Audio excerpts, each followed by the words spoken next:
Should you keep or hold your investments?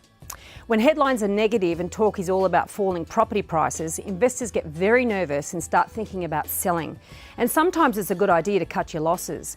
But before deciding whether to sell or hold investment property, it's a good idea to rewind a bit and look at your original goals. Will the property you own help you get to where you want to be? Let's face it, for most of us, property investment should be a long game. Unless, of course, you're a developer or a flipper.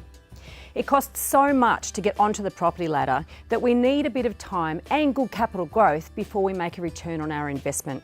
And it's pretty expensive getting off the ladder too, so a knee-jerk reaction is not what's called for here.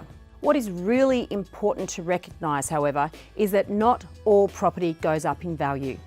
Many people have bought without realising this and only worked it out too late. Or they bought in a hot spot without realising that what goes up can often go down.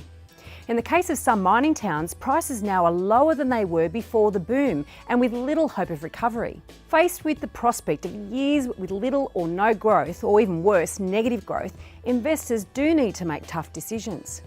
Opportunity cost is what we need to focus on. And by this I mean, could you get a better return on your money by doing something else with it? What often happens, however, is that we sell the wrong property.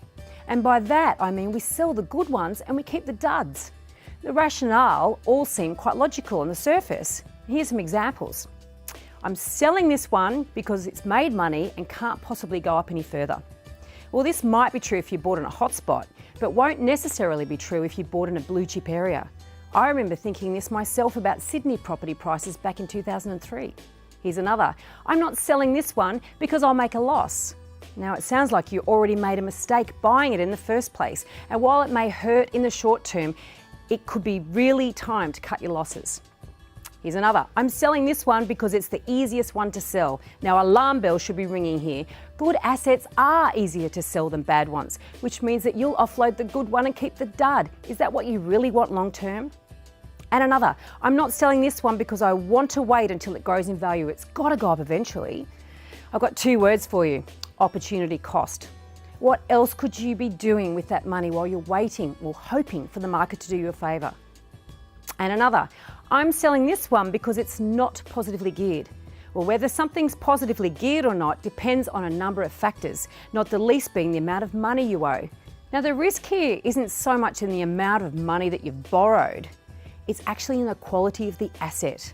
High-yielding properties are usually very risky properties. Now, what we really need to be looking at is which is the best asset to retain. Now, the location is a primary factor here, and it's important to assess whether it has the foundations for long-term growth. But location on its own isn't enough. The actual property itself will make a huge difference.